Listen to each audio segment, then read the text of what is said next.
السلام علیکم ورحمۃ اللہ۔ سیرت امام اعظم میں شریک روایت کرتے ہیں، وہ کہتے ہیں کہ ہم ایک جنازہ کے ساتھ جا رہے تھے، ہمارے ساتھ حضرات سفیان ثوری، ابن شبرمہ، ابن ابی لیلہ، ابو حنیفہ، ابو الاوس، مندل اور حبان رحمت اللہ علیہم اجمعین جیسے جید علماء تھے۔ جنازہ ایک بوڑھے سید زادے کا تھا۔ جنازہ میں کوفہ کے بڑے بڑے لوگ موجود تھے، سب ساتھ چل رہے تھے کہ اچانک جنازہ رک گیا۔ لوگوں نے معلوم کیا تو پتہ چلا کہ اس لڑکے کی ماں بے تاب ہو کر نکل پڑی ہے، جنازہ پر اپنا کپڑا ڈال دیا اور اپنا سر کھول دیا ہے۔ عورت شریف خاندان سے تعلق رکھتی تھی۔ اس میت کے باپ نے چلا کر کہا واپس جاؤ، مگر اس نے واپس ہونے سے انکار کر دیا۔ باپ نے قسم کھا لی کہ یہیں سے لوٹ جاؤ ورنہ تجھے طلاق ہے، جبکہ ماں نے بھی قسم کھائی میں نماز جنازہ سے پہلے لوٹوں تو میرے سارے غلام آزاد۔ الغرض لوگ ایک دوسرے کے ساتھ مشغول کلام ہو گئے۔ کیا ہوگا کوئی جواب دینے والا نہیں تھا، کیونکہ سب کو گمان تھا کہ یا تو طلاق واقع ہوگی یا قسم ٹوٹے گی۔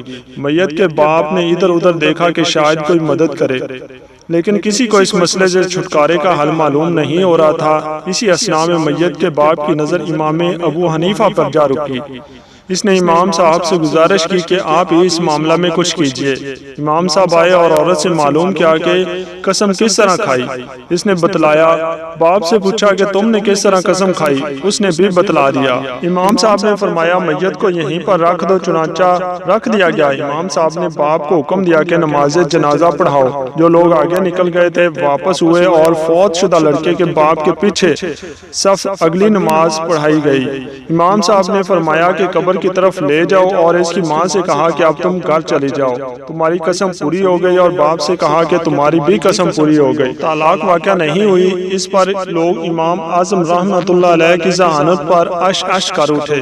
اس واقعہ پر ابن شبرمہ رحمت اللہ علیہ نے کہا تھا عورتیں آپ جیسا پیدا کرنے سے عاجز ہیں۔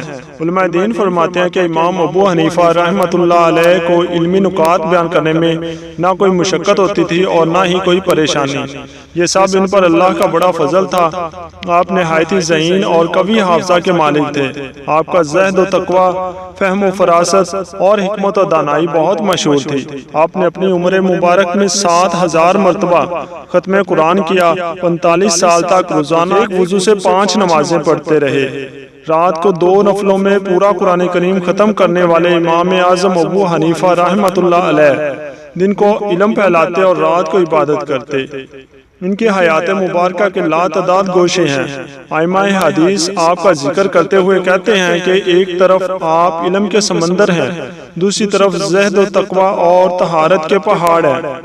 حدیث بخاری و مسلم شریف میں ہے کہ اگر ایمان ثریا ستارے کے پاس بھی ہوگا تو اہل فارس میں سے ایک شخص اس میں اپنا حصہ حاصل کر لے گا۔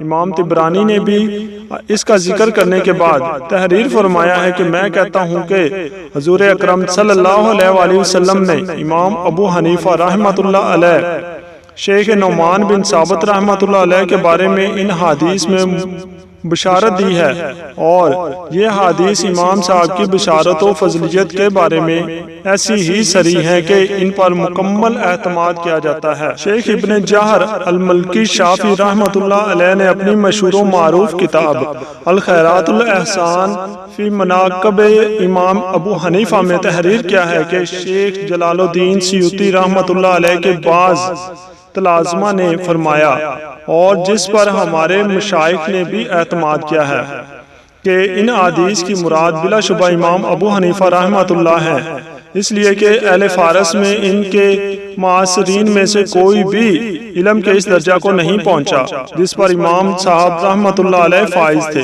اللہ کی ان پر کروڑوں رحمتیں ہوں، اور ان کے صدقے اللہ تعالی ہماری بھی مغفرت فرمائے، آمین۔